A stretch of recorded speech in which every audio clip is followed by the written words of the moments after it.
Hello friends, welcome to cities kitchen. ఈరోజు టేస్టీగా ఉండే కొబ్బరి చట్నీ తయారు చేసుకుందాం రండి. ఇది ఇడ్లీలోకి దోశల్లోకి చాలా బాగుంటుంది. ఫస్ట్ పొయ్యి మీద ప్యాన్ పెట్టుకోండి. ప్యాన్ పెట్టుకొని పల్లీలు వేసుకోండి. పల్లీలతో పాటు ఒక 6-7 జీడిపప్పు పలుకులు కూడా వేసుకోండి. జీడిపప్పు వేయడం వల్ల చట్నీ చాలా టేస్టీగా ఉంటుంది అండ్ చట్నీ కన్సిస్టెన్సీ కూడా చాలా బాగుంటుందండి.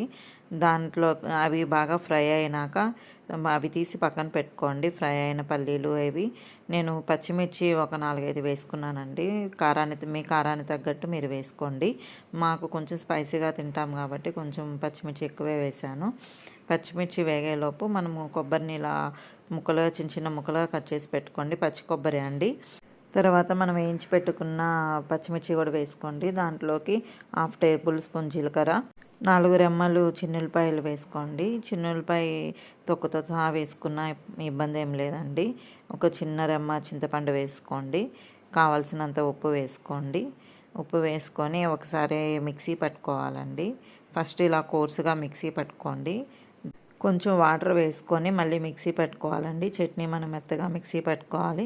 మీ కన్సిస్టెన్సీని బట్టి మీరు చట్నీకి వాటర్ పోసి మీ కన్సిస్టెన్సీ మీకు నచ్చేలాగా ప్రిపేర్ చేసుకోవచ్చు. ఇప్పుడు తిరగమాతకి బాండీ పెట్టేసుకొని దాంట్లో కొంచెం ఆయిల్ వేసుకోండి. తిరగమాత గింజలు వేసుకోండి. అవి కొంచెం చిటపటలాడినాక 2 ఎండుమిర్చి, కొంచెం కరివేపాకు వేసుకోండి. కరివేపాకు, ఎండుమిర్చి, తిరగమాత గింజలు బాగా ఫ్రై అయినాక మనం చట్నీలోకి వేసుకొని ఒకసారి కలబెట్టుకోండి. అంతే అండి, టేస్టీగా ఉండే కొబ్బరి చట్నీ రెడీ అయిపోయింది. ఇది ఇడ్లీలోకి దోశల్లోకి చాలా టేస్టీగా ఉంటుంది. Thanks for watching. Please subscribe my channel.